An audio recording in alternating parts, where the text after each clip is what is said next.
Okay పిల్లలు, మనం ఇంతకుముందు తరగతిలో పదజాలంలో సమానార్థక పదాలు, వాటిని పర్యాయ పదాలు అంటాం, వాటి గురించి తెలుసుకున్నాం.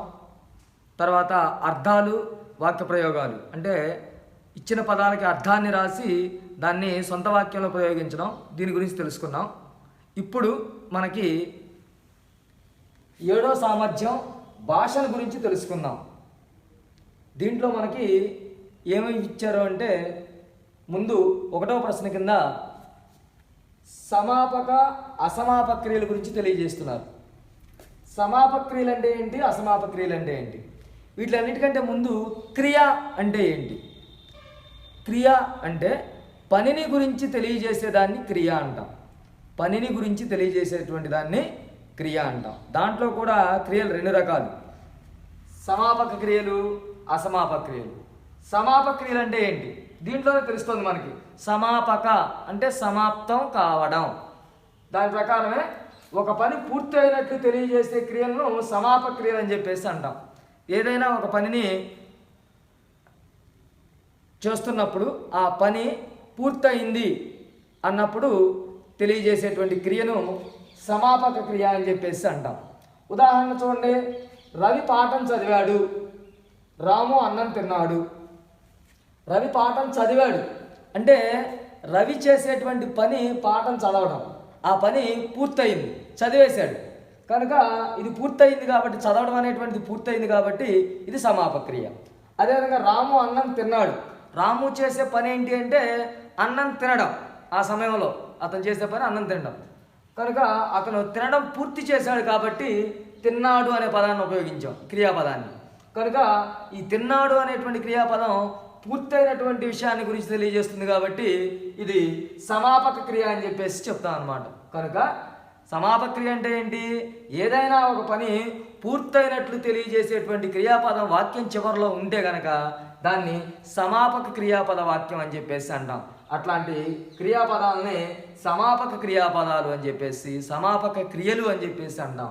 ఉదాహరణకి ఆడాడు, వండాడు, చూశాడు, విన్నది, చేస్తాడు, ఇలాంటి మొదలైనటువంటివన్నీ కూడా సమాపక క్రియాపదాలు అన్నమాట. వీటిల్ని సమాపక క్రియాపదాలు, సమాపక క్రియలు అని చెప్పేసి పిలుస్తాం. తర్వాత రెండోది అసమాపక క్రియలు. దీంట్లో చేస్తుంది ఇది సమాపకం అంటే పని పూర్తయినటువంటి విధానాన్ని గురించి తెలియజేసేది. తర్వాత ఇక్కడ అసమాపకం అన్నాం. అసమాపకం అంటే పని పూర్తి కాలేదు, తర్వాత ఇంకా ఏదో ఉంది అనేటువంటి విషయాన్ని గురించి తెలియజేస్తే కనుక దాన్ని అసమాపక క్రియలు అంటాం. అందువల్లే పని పూర్తి కాని వాటి గురించి తెలియజేసేటువంటి క్రియలను అసమాపక క్రియలు అని చెప్పేసి అంటారు. పని ఇంకా పూర్తి అవ్వదు, దాని తర్వాత ఇంకా ఏదో ఉంటుంది, అలా ఉంటే కనుక దాన్ని అసమాపక క్రియాపదం అని చెప్పేసి అంటాం. ఉదాహరణ చూడండి, రవి పాఠం చదివి నిద్రపోయాడు. అంటే ఒక వాక్యంలో రవి పాఠం చదివి అంటే చదివిన తర్వాత ఏదో చేశాడు. ఏం చేశాడంటే నిద్రపోయాడంట. అందువల్ల ఇక్కడ చదివి అనేటువంటిది అసమాపక క్రియ. అదేవిధంగా రాము అన్నం తిని పాఠశాలకు వెళ్ళాడు. తిన్న తర్వాత ఏం చేశాడు? పాఠశాలకు వెళ్ళాడు. కనుక తిని అనేటువంటిది అసమాపక క్రియ. కనుక ఇట్లా అసమాపక క్రియలు అనేటువంటివి మన వాక్యాల్లో గమనించాలి. చూడండి, పని పూర్తి కానటువంటి విషయాల గురించి తెలియజేసేటువంటి క్రియాపదాలని అసమాపక క్రియాపదాలు అంటాం. వాటిని అసమాపక క్రియలు అంటాం. ఇవి చదివి, తిని, విని ఇలాంటివన్నీ కూడా, ఆడి, తిని, చూసి, చదివి, చేసి, వచ్చి, వెళ్ళి ఇలాంటివన్నీ కూడా మొదలైనటువంటివన్నీ కూడా అసమాపక క్రియాపదాలు అన్నమాట. మనం ఒక్కటి గమనిస్తే గనక ఈ అసమాపక క్రియాపదాల్లో క్రియాపదం చివర ఇకారం ఉంటుందండి. క్రియాపదం చివర ఇకారం ఉంటుందన్నమాట. చదివి ఇకారం, తిని ఇకారం, ఆడి ఇకారం, చూసి ఇకారం, చేసి ఇకారం, వచ్చి ఇకారం, వెళ్ళి ఇకారం, ఇలాంటివన్నీ కూడా అంటే అసమాపక క్రియాపదాల చివరిలో ఇకారం అనేటువంటిది మనం గమనించవచ్చు అన్నమాట. ఒకసారి మళ్ళీ మనం మొత్తం చూసుకుంటే కనుక క్రియ అంటే పనిని గురించి తెలియజేసేటువంటి దాన్ని క్రియ అంటాం. ఆ క్రియల్లో 2 రకాలు ఉంటాయి అన్నమాట. ఒకటి సమాపక క్రియలు, 2 అసమాపక క్రియలు.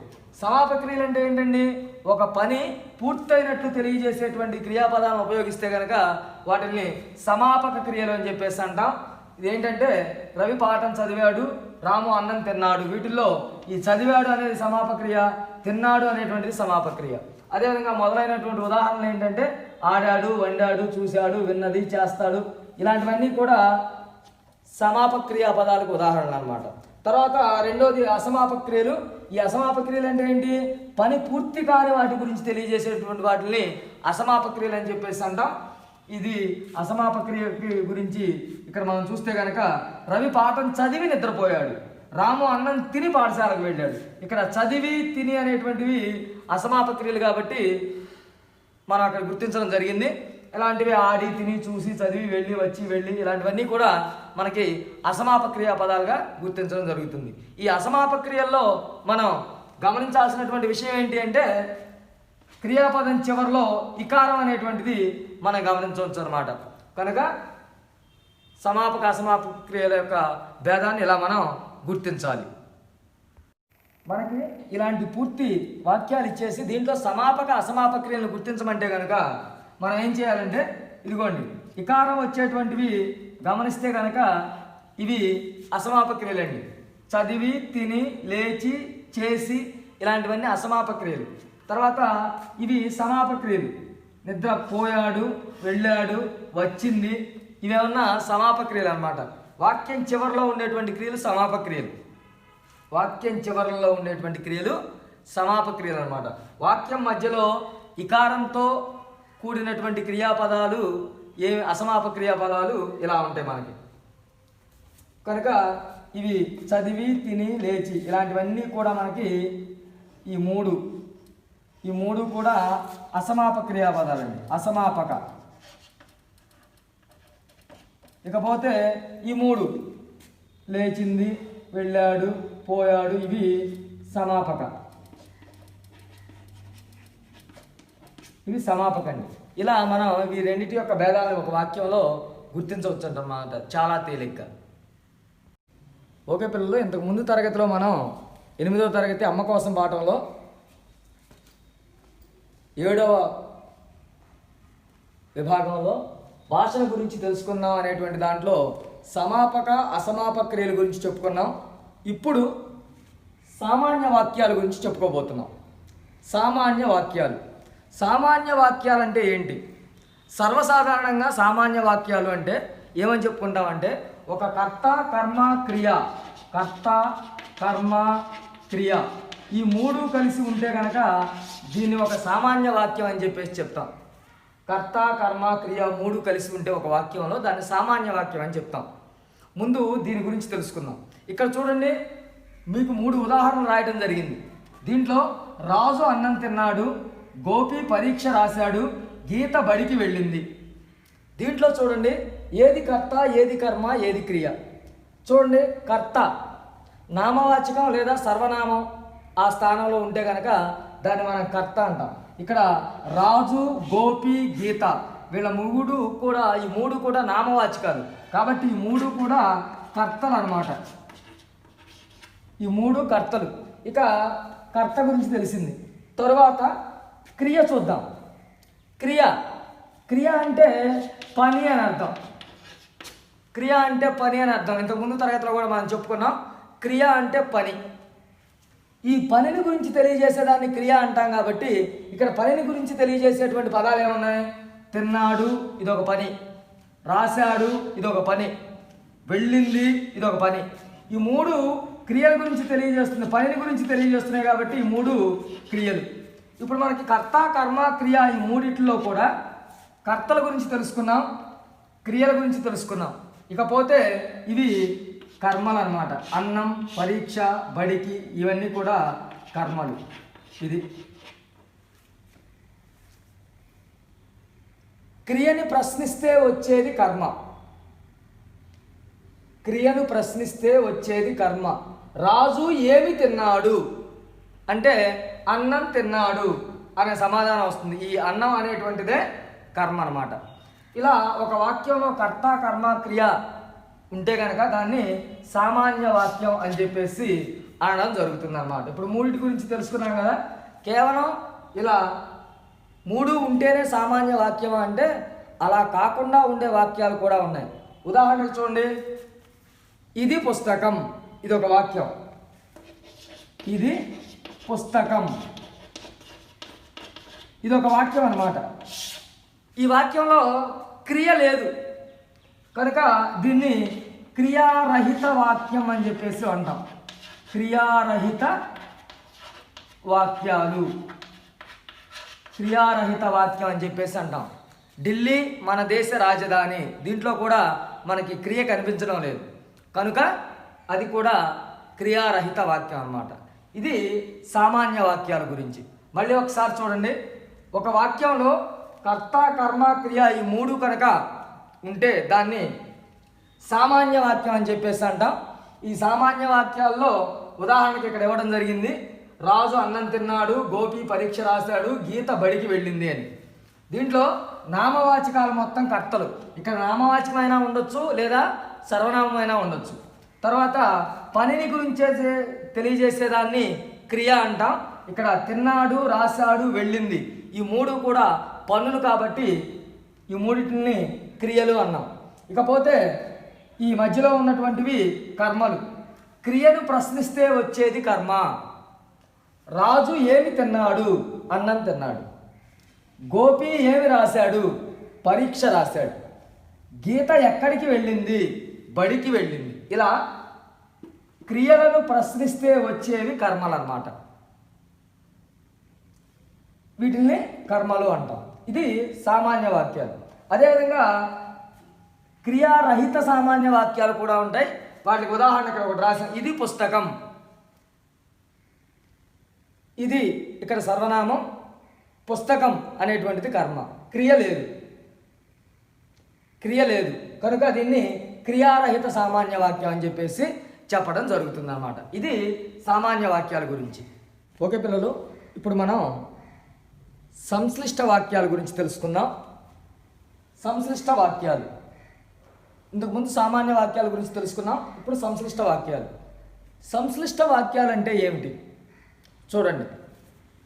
రెండు సామాన్య వాక్యాలను ఇక్కడ చూడండి, విమల వంట చేస్తుంది ఒక సామాన్య వాక్యం, విమల పాటలు వింటుంది మరొక సామాన్య వాక్యం. ఈ రెండు సామాన్య వాక్యాలను దీంట్లో ఉన్నటువంటి క్రియలలో మార్పు చేస్తూ రెండు వాక్యాలని కలిపేసి రాస్తే కనుక దాన్ని సంశ్లిష్ట వాక్యం అని చెప్పేసి అంటాం. ఎలా రాస్తామో చూడండి. ఇక్కడ విమల వంట చేస్తోంది, విమల పాటలు వింటోంది. ఈ రెండు వాక్యాల్లోనూ ముందు నామవాచకాలు చూడండి, విమల విమల కనుక రెండోసారి చెప్పబడినటువంటి నామవాచకం విమలని మనం తీసేయచ్చు. ఇప్పుడు చదివితే విమల వంట చేస్తోంది, పాటలు వింటుంది. ఇలా చేసిన తర్వాత చేస్తుంది వింటుంది రెండు సమాపక క్రియలు. చేస్తుంది వింటుంది రెండు సమాపక క్రియలు. వీటిల్లో చివరి వాక్యంలో ఉన్న సమాపక క్రియను అలానే ఉంచి, ఈ వింటుంది అనే దాన్ని అలానే ఉంచి, మొదటి వాక్యంలో ఉన్నటువంటి చేస్తుంది అనేటువంటి సమాపక క్రియను అసమాపక క్రియగా మార్చేయాలి. అసమాపక క్రియగా మార్చడం అంటే చేస్తుంది కాస్త చేస్తూ అవుతుందన్నమాట. ఇప్పుడు వాక్యాన్ని తిరిగి రాసేస్తే కనుక, మొత్తం కలిపి రాసేస్తే కనుక అది సంశ్లిష్ట వాక్యం అవుతుంది. చూడండి, విమల వంట చేస్తూ పాటలు వింటుంది. ఇది విమల వంట చేస్తూ పాటలు వింటుంది. ఇది ఒక సంశ్లిష్ట వాక్యం. అదేవిధంగా రెండోది చూడండి, అమ్మ నిద్ర లేచింది, అమ్మ ముఖం కడుక్కుంది. రెండు సామాన్య వాక్యాలు. దీంట్లో రెండిట్లోనూ నామవాచకం ఒకటే కనుక రెండో వాక్యంలో ఉన్న నామవాచకాన్ని తొలగించాం. తర్వాత అమ్మ నిద్ర లేచింది, ఈ నిద్ర లేచింది అనేటువంటిది సమాపక్రియ. ముఖం కడుక్కుంది అనేటువంటిది సమాపక్రియ. ఈ కడుక్కుంది అనే సమాపక్రియను అలానే ఉంచి లేచింది అనేటువంటి సమాపక్రియని అసమాపక్రియగా మార్చేసామనుకోండి, లేచింది కాస్త లేచి అవుతుందన్నమాట. లేచింది కాస్త లేచి అవుతుంది. ఇప్పుడు మనం రెండు వాక్యాలని కలిపేసి రాస్తే అమ్మ నిద్ర లేచి ముఖం కడుక్కుంది. ఇది సంశ్లిష్ట వాక్యం. అమ్మ నిద్ర లేచి ముఖం కడుక్కుంది అనేటువంటిది సంశ్లిష్ట వాక్యం అన్నమాట. అదేవిధంగా మూడో ఉదాహరణ కూడా చూడండి. రవి గుడికి వెళ్ళాడు, రవి మామిడి పండు తెచ్చాడు. దీంట్లో రవి ఒకే రకమైనటువంటి నామవాచకం కాబట్టి రెండోసారి పలికినటువంటి నామవాచకాన్ని తీసేస్తాం. తర్వాత వెళ్ళాడు, తెచ్చాడు రెండు సమాపక్రియలు కాబట్టి ఈ తెచ్చాడు అనేది రెండో వాక్యంలో ఉన్నటువంటి సమాపక్రియను అలానే ఉంచుతాం. మొదటి వాక్యంలో ఉన్నటువంటి సమాపక్రియని అసమాపక్రియగా మార్చేస్తాం. వెళ్ళాడు కాస్త అసమాపక్రియగా మారిస్తే వెళ్ళి అవుతుందన్నమాట. ఇప్పుడు వాక్యాన్ని తిరిగి కలిపి రాసేస్తే కనుక రవి ఊరికి వెళ్ళి మామిడి పండ్లు తెచ్చాడు.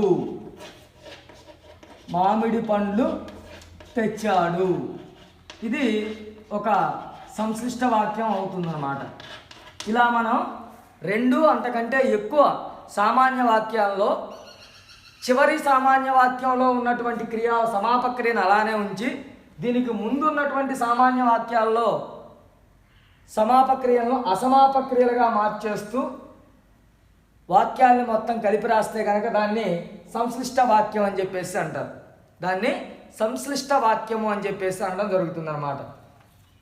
అదేవిధంగా మరొక ఉదాహరణ ఇక్కడ 2 వాక్యాలతో చూసాం. 3 వాక్యాలతో ఎలా ఉంటుందో చూద్దాం.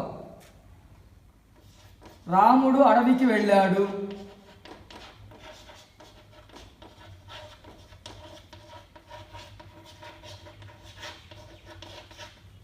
రాముడు కట్టెలు కొట్టాడు,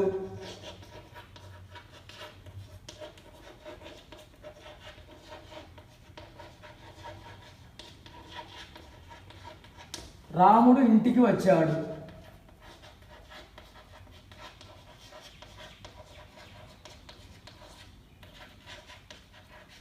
ఇది 3 సామాన్య వాక్యాలు. వీటిల్ని ఒకే సంశ్లిష్ట వాక్యంగా మారిస్తే కనుక ఇక్కడ చూడండి 3 చోట్ల రాముడే కాబట్టి మొదటి నామవాచకం అలానే ఉంచేస్తాం, మిగతా 2 నామవాచకాలని తీసివేయడం జరుగుతుంది. కనుక ఇక్కడ రాముడు,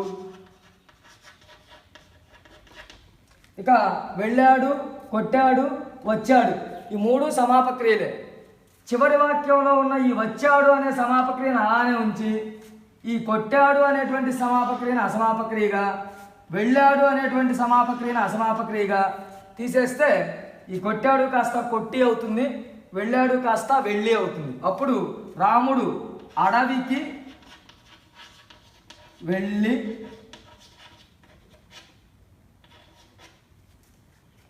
తర్వాత కట్టెలు కొట్టి ఇంటికి వచ్చాడు.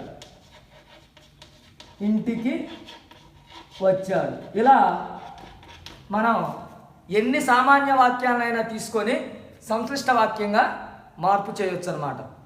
ఒకసారి చూడండి, 2 అంతకంటే ఎక్కువ సామాన్య వాక్యాల్లో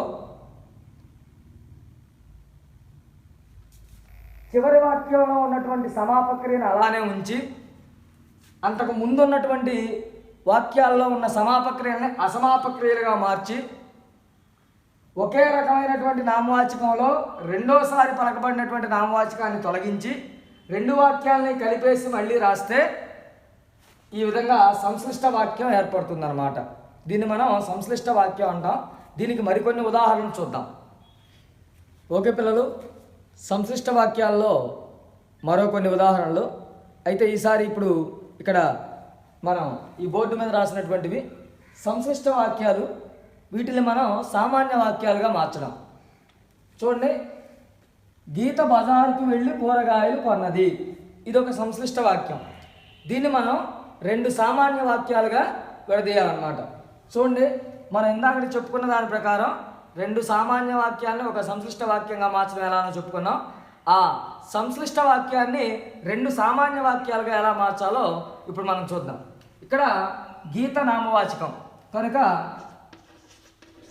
గీత అనే నామవాచకాన్ని యథావిధంగా ఇక్కడ రాసుకొని తర్వాత కర్మ బజారుకు యథావిధంగా రాసుకొని ఈ వెళ్ళి అనేటువంటి అసమాపక్రియ కదా ఇది మనకి.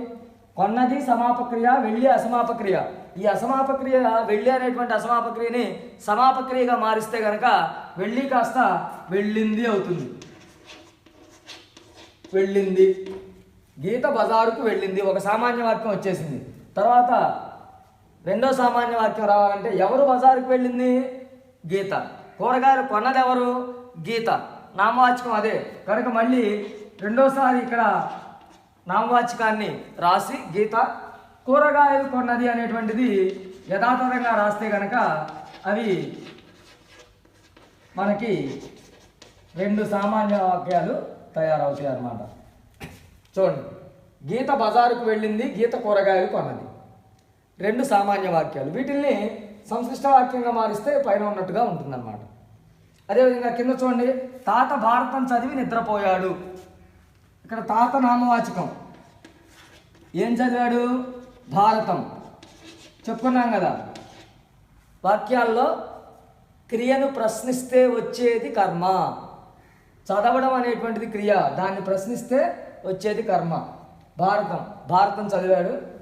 ఇక్కడ చదివి అనేటువంటి అసమాపక్రియ ఉంది, దీన్ని సమాపక్రియగా మారిస్తే చదివి కాస్త సమాపక్రియగా చదివాడు.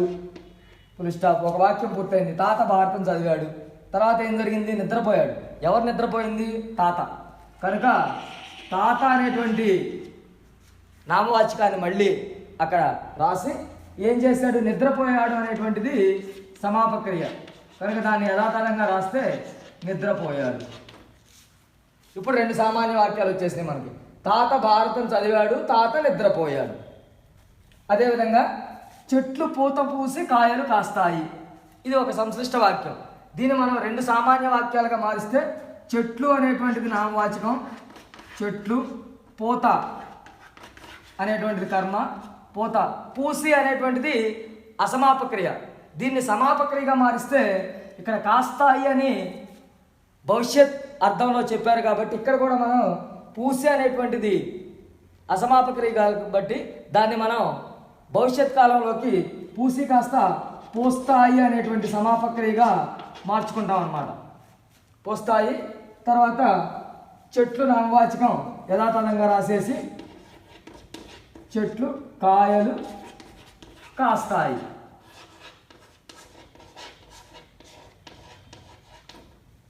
చెట్లు పూతలు పోస్తాయి, చెట్లు కాయలు కాస్తాయి. ఇది రెండు సామాన్య వాక్యాలు అన్నమాట. అదేవిధంగా ఇక్కడ ఇంకో ఉదాహరణ చూడండి. రాము నడుచుకుంటూ వెళ్ళి తన ఊరుకు చేరాడు. ఇది ఒక సంశ్లిష్ట వాక్యం. దీన్ని సామాన్య వాక్యాలుగా రెండు సామాన్య వాక్యాలుగా మారిస్తే రాము యథాతథంగా నామవాచకం, నడుచుకుంటూ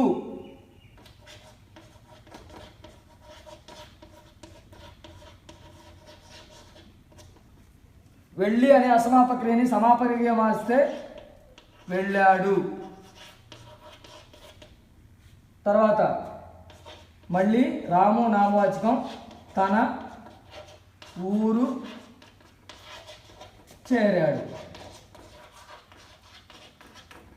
ఇలా ఇందాక సామాన్య వాక్యాలు ఇస్తే సంశ్లిష్ట వాక్యంగా మార్చడం, ఇప్పుడు సంశ్లిష్ట వాక్యాలు ఇస్తే సామాన్య వాక్యాలుగా మార్చడం అనేటువంటిది మనం దీని ద్వారా తెలుసుకోవడం జరుగుతుందన్నమాట.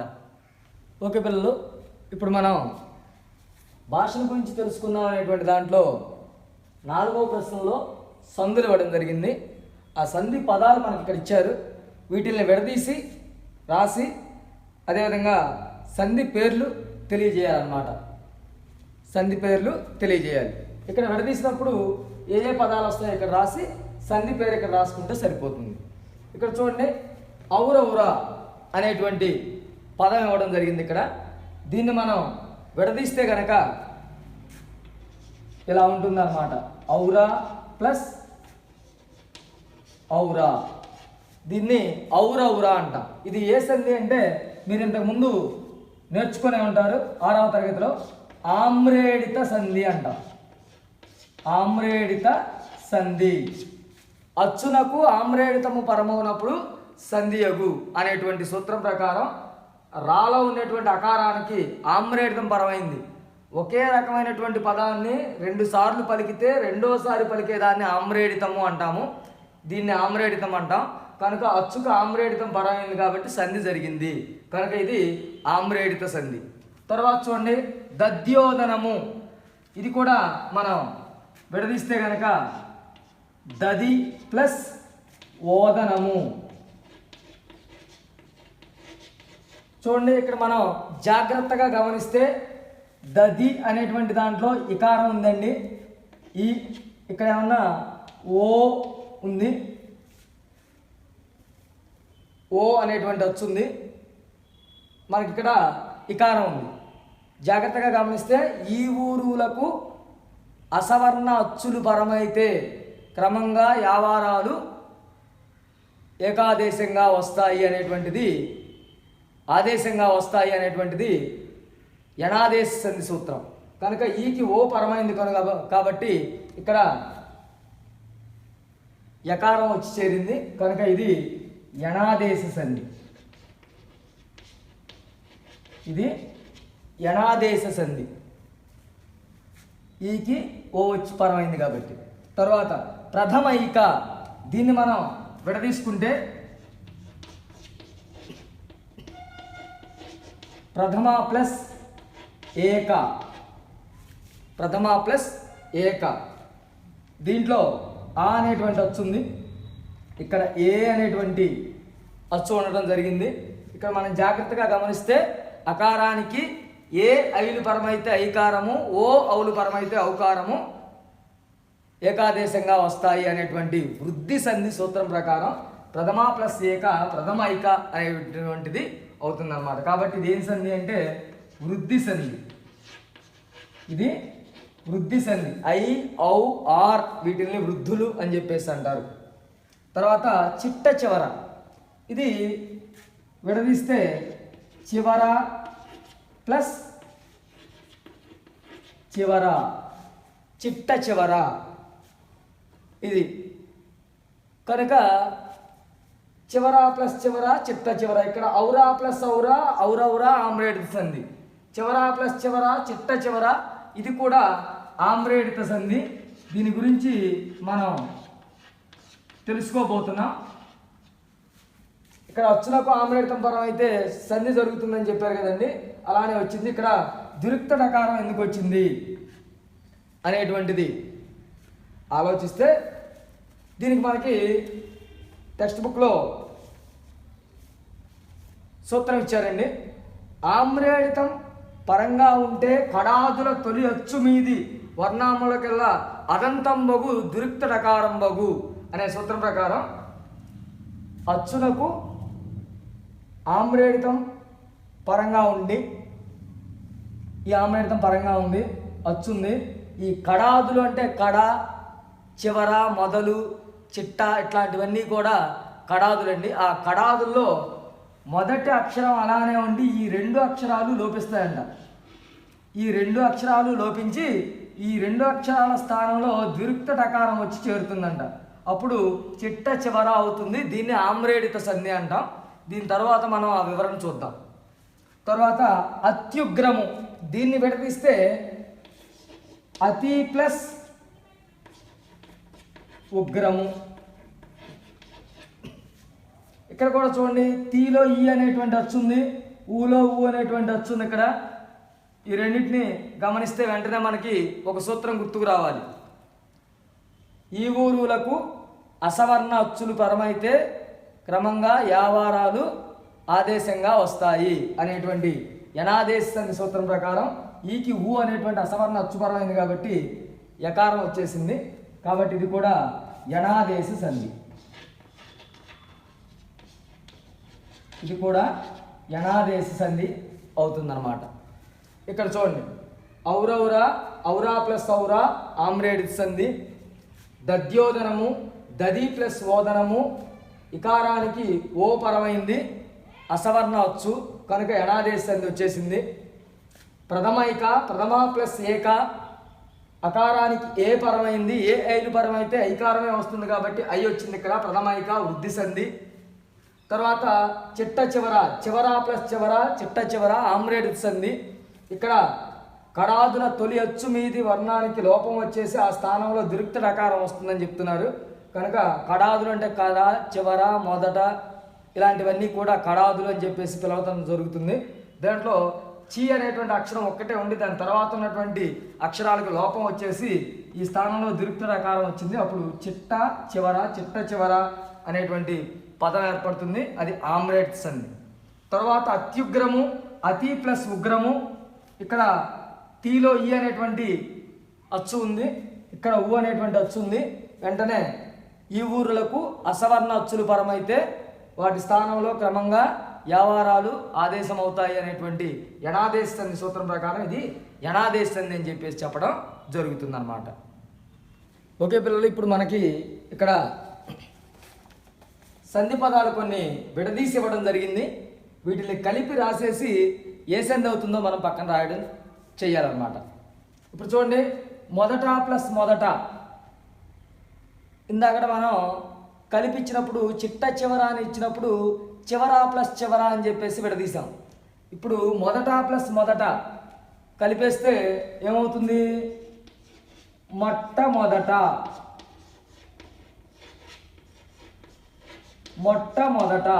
ఏం సంధి అండి ఇది? ఆమ్రేడిత సంధి.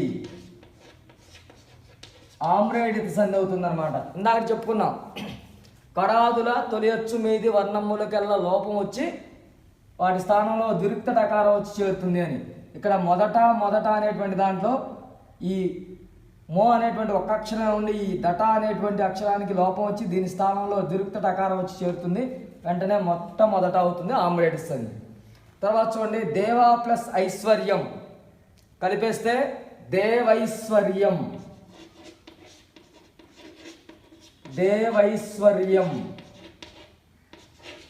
ఇదేం సంధి? చూడండి, దేవాలో ఆ అనే వచ్చింది, ఇక్కడ ఏమన్నా ఐ అనే వచ్చింది. వెంటనే మనకి సంధి సూత్రం గుర్తు రావాలన్నమాట. అకారానికి ఏ ఐలు పరమైతే ఐకారము, ఓ ఔలు పరమైతే ఔకారము ఏకాదేశంగా వస్తాయి. ఏం సంధి సూత్రం అండి? ఇది వృద్ధి సంధి సూత్రం. కనుక ఇది ఏం సంధి? వృద్ధి సంధి. తర్వాత దేశ ప్లస్ ఔన్నత్యం, ఇది కూడా అంతే. అకారం ఉంది, ఔ ఉంది.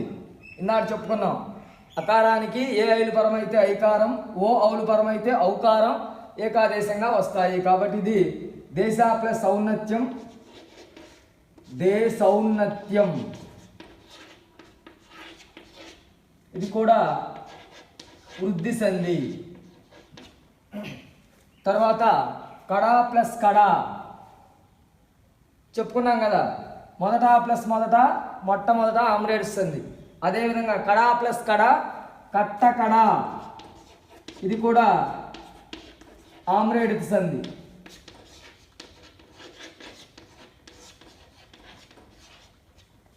ఎలా చెప్పుకున్నాం కదా, కడాదుల కడా మొదలైన పదాల యొక్క తొలి అచ్చు మీది వర్ణాలు అంటే దీని తర్వాత ఉన్నటువంటి అక్షరాల మొత్తం లోపం వస్తుంది. ఇక్కడ దురిక్త రకారం వచ్చి చేరుతుంది. అప్పుడు కట్ట కడ ఏర్పడుతుంది అన్నమాట. తర్వాత చూడండి, అతి ప్లస్ ఉగ్ర. దీంట్లో ఈ అనేటువంటి అచ్చు ఉంది, ఇక్కడ ఊ ఉంది అచ్చు. అసవర్ణ అచ్చులు పరమైతే ఈ ఊరులకు అసవర్ణ అచ్చులు పరమైతే క్రమంగా యావారాలు ఆదేశంగా వస్తాయి. కనుక కాబట్టి అది ఏం సంధి అండి? యణాదేశ సంధి. అతి ప్లస్ ఉగ్ర ఏమవుతుంది? అత్యుగ్ర అవుతుంది అన్నమాట. ఏం సంధి? యణాదేశ సంధి. ఈ రకంగా మనం సంధులు వాటి సూత్రాలని మననం చేసుకుంటూ ఇలా విడదీసిస్తే కనుక కలిపి సంధి పేరు రాయొచ్చు అనమాట. ఒకసారి చూడండి, మొదట ప్లస్ మొదట మొట్టమొదట ఆమ్రేడిత సంధి. ఇక్కడ కడాదుల తొలి అచ్చు మీది వర్ణాలకు లోపం వచ్చేసి దాని స్థానంలో దీర్ఘాకారం వస్తుందనే సూత్రం ప్రకారం మొదట ప్లస్ మొదట మొట్టమొదట ఏర్పడుతుంది, ఇది ఆమ్రేడిత సంధి. తర్వాత దేవా ప్లస్ ఐశ్వర్యం, దేశ ప్లస్ ఔన్నత్యం, ఈ రెండు కూడా వృద్ధి సంధులండి. ఎలా అంటే అకారానికి ఏ ఐలు పరం అయితే ఐకారమే వస్తుంది, అకారానికి ఓ ఔలు పరం అయితే ఔకారమే వస్తుంది. కాబట్టి ఈ రెండు కూడా వృద్ధి సంధికి ఉదాహరణలు. తర్వాత కడా ప్లస్ కడా, దీనికి వల్లనే ఇక్కడ డకారానికి లోపం వచ్చి ఇక్కడ దీర్ఘ డకారం వస్తుంది. వెంటనే కట్టకడ అనేటువంటి పదం ఏర్పడుతుంది, ఆమ్రేడిత సంధి. అదేవిధంగా అతి ప్లస్ ఉగ్ర అత్యుగ్ర అని ఏర్పడుతుందండి. దీంట్లో ఇకారం ఉంది అచ్చు, ఇక్కడ ఊ అనేటువంటి అచ్చు ఉంది. కాబట్టి అసవర్ణ అచ్చులు పరమైతే క్రమంగా ఈ ఊరులకు అసవర్ణ అచ్చులు పరమైతే క్రమంగా యావారాలు ఆదేశంగా వస్తాయనేటువంటి యనాదేశ సూత్రం ప్రకారం యకారం వచ్చి చేరుతుంది. కాబట్టి అతి ప్లస్ ఉగ్ర అత్యుగ్ర అనేటువంటిది ఏర్పడుతుంది అన్నమాట. చూడండి పిల్లలు, ఇప్పుడు మనం ఆమ్రేడిత సంధి గురించి తెలుసుకుందాం. ఇంతకు ముందు తరగతుల్లో మీరు ఆమ్రేడిత సంధి అంటే అచ్చునకు ఆమ్రేడితం పరమైతే సంధి జరుగుతుంది అనేటువంటి సూత్రం తెలుసుకున్నారు. ఇప్పుడు అదే ఆమ్రేడిత సంధిలో మరొక సూత్రం చూడండి. ఆమ్రేడితం పరమగునప్పుడు రెండోసారి పలికేదాన్ని ఆమ్రేడితం చెప్పుకున్నాం. ఈ ఆమ్రేడితం పరమైతే గనక కడాదుల తొలి అచ్చు మీది అన్ని అక్షరాలకు, కడాదుల తొలి అచ్చు అంటే కడాదులు అంటే ఇక్కడ ఇవన్నీ కడాదులే. కడ, చివర, పగలు, ఎదుట, కొన, మొదట, పిడుగు, బయలు, తుద, నడుమ, ఇవన్నీ కడ మొదలైన పదాలు. ఆ పదాలకు కడాదుల తొలి అచ్చు మీది అన్ని అక్షరాలకు, తొలి అచ్చు అంటే తొలి అక్షరం, ఈ తొలి అక్షరం తర్వాత ఉన్నటువంటి అన్ని అక్షరాలకు లోపం వచ్చేసి అక్షరాల మీదకు అనంతమైన దిరుక్త డకారం వస్తుంది. అంటే అనంతము అంటే ఆ అనేటువంటి అచ్చుతో అంతంగా ఉండేటువంటి టా కింద టావత్తు అంటాం. దిరుక్త డకారం అంటే ఇది వచ్చి చేరుతుందంట. ఇక ఈ అక్షరాలన్నీ పోతాయి, మొదటి అక్షరం ఒక్కటే మిగులుతుంది వీటిల్లో, తర్వాత ఉన్నటువంటి అన్ని అక్షరాలు పోయి ఆ స్థానంలో దిరుక్త డకారం వచ్చి చేరుతుంది. అప్పుడు పా ఈ గలు అనేటువంటిది పోతుంది, ఇక్కడ దిరుక్త డకారం వచ్చి చేరుతుంది. అప్పుడు ఏమవుతుంది, ఇది పోతే పట్ట పగలు. అదేవిధంగా వరా పోతుంది, దిరుక్త డకారం వస్తుంది. చిట్ట చివర డా పోతుంది, దిరుక్త డకారం వస్తుంది. కట్ట కడ దురు పోతుంది, దిరుక్త డకారం వస్తుంది. ఎట్ట ఎదుట ఇక్కడ ఏ స్థానంలో ఎడాగమ సంధి జరుగుతుంది, జరిగిన తర్వాత కాబట్టి ఇక్కడ ఏ వస్తుంది అనమాట. కొన ప్లస్ కొన నకారం పోతుంది, దిరుక్త డకారం వస్తుంది. కొట్ట కొన మొదట ప్లస్ మొదటలో ఈ దా టా అనే అక్షరాలు రూపిస్తాయి, ఇక్కడ దిరుక్త డకారం వచ్చి చేరుతుంది, మొట్టమొదట అవుతుంది. ఈ పిడుగు అనేటువంటి దాంట్లో డు గు అనే అక్షరాలు లోపిస్తాయి, దిరుక్త టకారం వచ్చి చేరుతుంది, పిట్ట పిడుగు అవుతుంది. బయలు అనే దాంట్లో యా లు లోపిస్తాయి, దిరుక్త డకారం వస్తుంది, బట్ట బయలు అవుతుంది. తుద అనే దాంట్లో దా లోపిస్తుంది, దిరుక్త డకారం వస్తుంది, తుట్ట తుద అవుతుంది. నడుమ ప్లస్ నడుమ అనే దాంట్లో డు మా లోపిస్తే దిరుక్త డకారం వస్తుంది, నట్ట నడుమ అవుతుంది అనమాట. ఇలా ఇవన్నీ కూడా ఆమ్రేడిత సంధికి ఉదాహరణలు. ఇది సూత్రం అనమాట. ఆమ్రేడితం పరమైనప్పుడు ఒకే రకమైనటువంటి పదాలు రెండుసార్లు పలుకుతున్నప్పుడు రెండోసారి పలికే పదాన్ని ఆమ్రేడితం అంటాం. రెండోసారి పలికే పదాన్ని ఆమ్రేడితం అంటాం. ఇవన్నీ ఆమ్రేడిత పదాలు.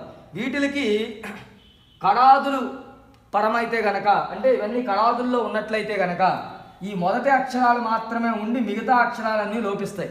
ఆ స్థానంలో ఈ దిరుక్త డకారం వచ్చి చేరుతుంది. తద్వారా పట్టపగలు, చిట్ట చివర, కట్టకడ, ఎట్ట ఎదుట, కొట్ట కొన, మొట్టమొదట, పిట్ట పిడుగు, బట్ట బయలు, తుట్ట తుద, నట్ట నడుమ అనేటువంటి పదాలు ఏర్పడటం జరుగుతుందన్నమాట. ఇది ఆమ్రేడిత సంధికి సంబంధించినటువంటి వివరణ.